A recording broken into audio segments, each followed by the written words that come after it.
सनसनी। कभी लूट, कभी बलात्कार, तो कभी मर्डर। दिल्ली में खौफनाक वारदात की कहानी डराती है, लेकिन अरुणाचल प्रदेश के एक विधायक के बेटे के साथ दिल्ली में जो दरिंदगी हुई, उसकी कहानी ने हर किसी को कर दिया है सन्न। और अब लोग सड़कों पर मांग रहे हैं इंसाफ। प्रोटेस्ट हम इसलिए कर रहे हैं क्योंकि ये पहली बार नहीं हुआ है कि हमारे लोगों के खिलाफ वायलेंस हुआ है।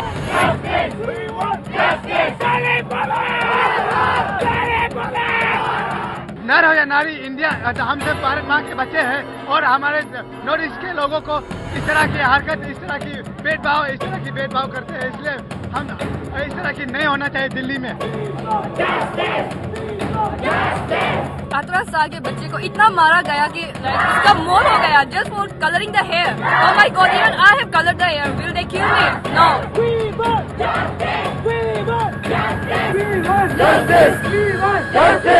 मजाक उड़ाना, कपड़ों के ऊपर करना, बाल, सब चीज। आप छोटे होने के ऊपर भी हिंदी, अगर हिंदी भी नहीं आता तब भी हमारे ऊपर मजाक उड़ाते हैं। 19 साल के युवक नीडो तानिया की मौत के बाद एक बार फिर दिल्ली की सड़कों से उठ रही है इंसाफ की आवाज।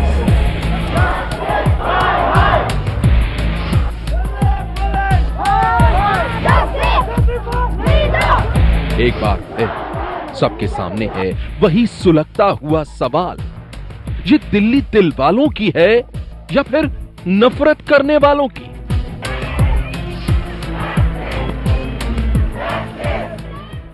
जस्टिस फॉर नीडो कुछ यही संदेश को लेकर के आए हैं, कुछ इसी तरीके की मांग कर रहे हैं नॉर्थ ईस्ट से आए वो स्टूडेंट्स जो कि नीडो के साथी हैं। वो नीडो जिसकी ये मौत हो गई है सिर्फ इस वजह से क्योंकि उसके ऊपर जो है टिप्पणी की गई थी, टिप्पणी सिर्फ इस वजह से क्योंकि वो देश के नॉर्थ ईस्ट से आता है, देश के उत्तर पूर्व से आता है। अरुणाचल प्रदेश के युवक नीडो तानिया की मौत के बाद हर किसी के जहन में यही सवाल कौंध रहा है, आखिर कौन है वो लोग जिन्होंने नीडो के हेयर स्टाइल और शक्ल सूरत की हंसी उड़ाई? वो कौन है जिन्होंने नीडो की सरेआम पिटाई की? नीडो की मौत के 2 दिन बाद भी दिल्ली पुलिस इन सवालों का जवाब नहीं दे पाई है। यही नहीं, कत्ल का मामला दर्ज होने के बाद भी पुलिस ने अब तक इस केस में किसी को गिरफ्तार नहीं किया। ये सब हो क्यों रहा है? दिल्ली पुलिस क्या कर रहा है? This is outrageous. The brutality, this is outrageous, and the negligence of Delhi police. And we will not move until the Delhi commissioner comes and gives us his assurance. 29 जनवरी की दोपहर नीडो अपने दोस्त की तलाश में दिल्ली के लाजपत नगर इलाके में पहुंचा था और वहीं एक पनीर की दुकान पर बैठे कुछ लोगों ने उसकी शक्ल सूरत और हेयर स्टाइल की खिल्ली उड़ाई थी।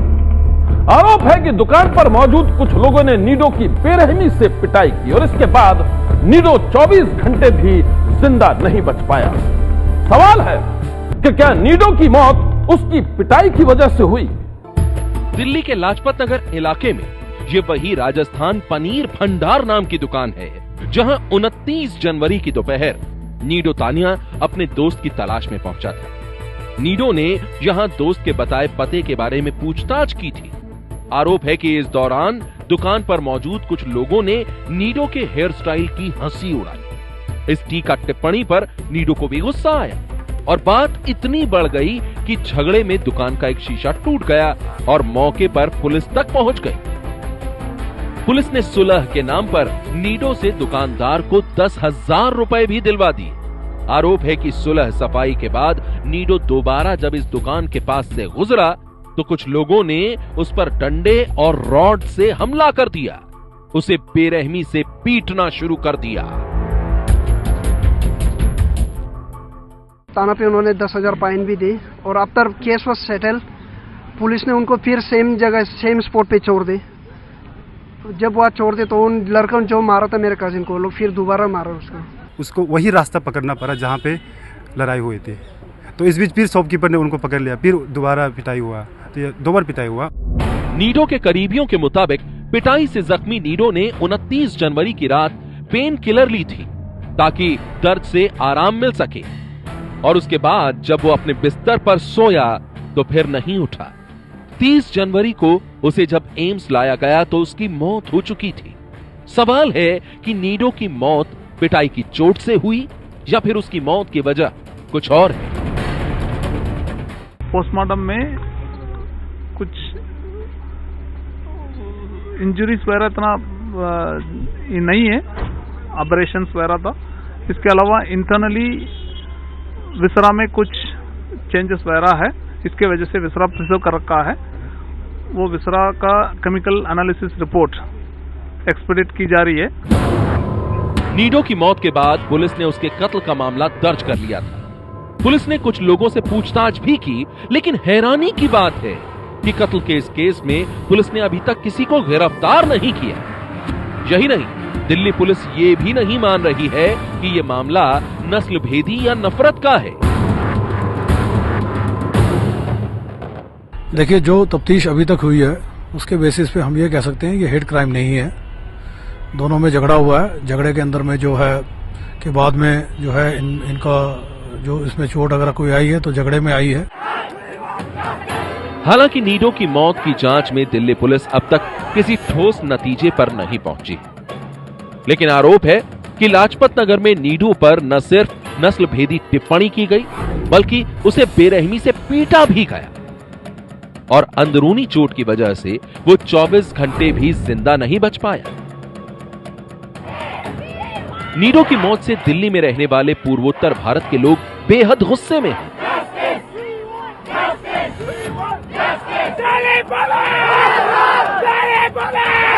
उनका आरोप है कि नीडो की तरह ही दिल्ली में आए दिन कोई ना कोई नफरत का शिकार बनता है। उन पर सरेआम टीका टिप्पणी की जाती है। Being treated as an outsider, we face comments like derogatory comments like every day. Treat मिलता ही नहीं, जहाँ भी जाओ हम लोगों को अलग से ट्रीटमेंट मिला जाता है, चाहे दुकानदार से चाहे कहीं इंस्टीट्यूशन में आप जाइए हमें और नेचुरली बोल दीजिए अलग से हमें ट्रीटमेंट मिलता ही रहता है। ऐसा क्यों हो रहा है? क्या वी आर नॉट इंडियंस? क्या हमें इस बात का जवाब कहीं नहीं? नीडो की मौत ने दिल्ली और दिल्ली वालों के सामने एक सुलगता हुआ सवाल खड़ा कर दिया है। सवाल है कि जिस शहर को लोग दिल वालों की दिल्ली कहते हैं, क्या उस दिल्ली की फिजाओं में नफरत का जहर घुलने लगा है? सनसनी के लिए दिल्ली से अंकित गुप्ता की रिपोर्ट। सन्नाटे को चीरती सनसनी जारी है। आगे देखिए, दिल्ली में हुई लूट की सबसे बड़ी वारदात को अंजाम देने वाले लुटेरों की सनसनीखेज कहानी।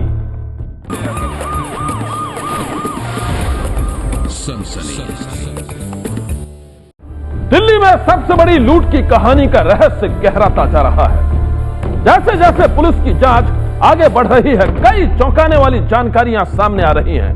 और अब करोड़ों की लूट के बाद हुआ है एक ऐसा खुलासा जिसने सारे शहर में फैला दी है सनसनी। दिल्ली में सबसे बड़ी लूट का खुलासा। दिल्ली में हुई सबसे बड़ी लूट में दिल्ली पुलिस के हाथ एक बड़ी कामयाबी लगी है। नौकर के इशारे पर लूटपाट। अब तक 4 लोगों की गिरफ्तारी हो चुकी है, जिसमें एक नाबालिग भी शामिल है। करोड़ों की लूट में कई बदमाश। हरियाणा में झज्जर में कई जगह पर जो आइडेंटिफाइड लोग ऑलरेडी हो चुके हैं, उन्हें पकड़ने की पुलिस पूरी कोशिश कर रही है। लुटेरे। लूट की वो कहानी जिसने देश की राजधानी को हिला कर रख दिया था।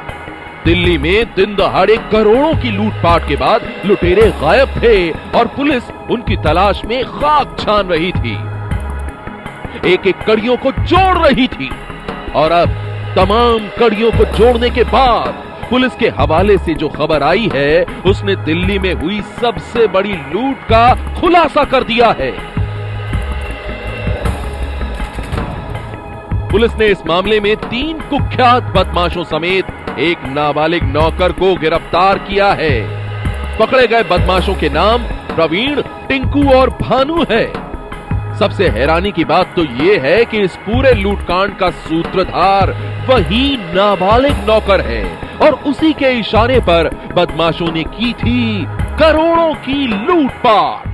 दिल्ली पुलिस की स्पेशल सेल ने इस पूरे मामले में 3 लोगों को गिरफ्तार किया। टिंकू, प्रदीप और भानु, 3 लोगों को गिरफ्तार किया, अलग अलग जगहों पर रेड करके। पूरी साउथ ईस्टर्न में रेड करी स्पेशल सेल ने, फरीदाबाद में रेड करी, उसके बाद इन 3 लोगों को उठाया। इसके अलावा साउथ डिस्ट्रिक्ट पुलिस ने जो राजेश कालरा का घरेलू नौकर था, एक नाबालिग नौकर था जो उस वक्त होंडा सिटी गाड़ी में मौजूद था, उस नौकर को, नाबालिग नौकर को भी कल रात गिरफ्तार कर लिया था, ऐसा पुलिस का बोलना है। इस नाबालिग नौकर ने ही पूरी टिप ऑफ दी थी।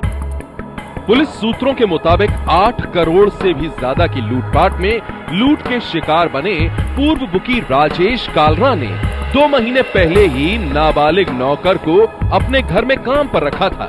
वो अक्सर राजेश कालरा के साथ उनकी गाड़ी में आता जाता था और उसी दौरान उसे ये भनक लग गई कि राजेश की गाड़ी में करोड़ों रुपए इधर से उधर पहुंचाए जाते हैं। बस यहीं से वो नाबालिग नौकर भी रातों रात करोड़पति बनने का ख्वाब देखने लगा। उसने ये बात अपने ममेरे भाई अजय को बताई।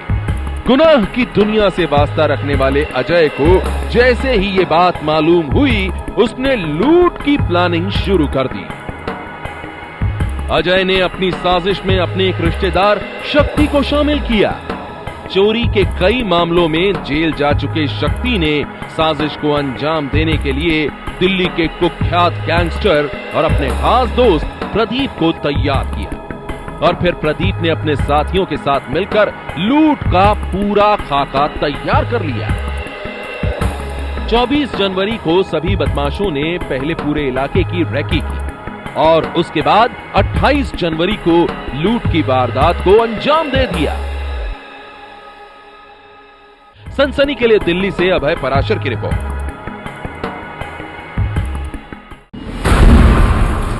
सनसनी में आज बस इतना ही। आप रहिएगा होशियार। सन्नाटे को चीरती सनसनी कल फिर देगी दस्तक आपकी दहलीज पर। सनसनी।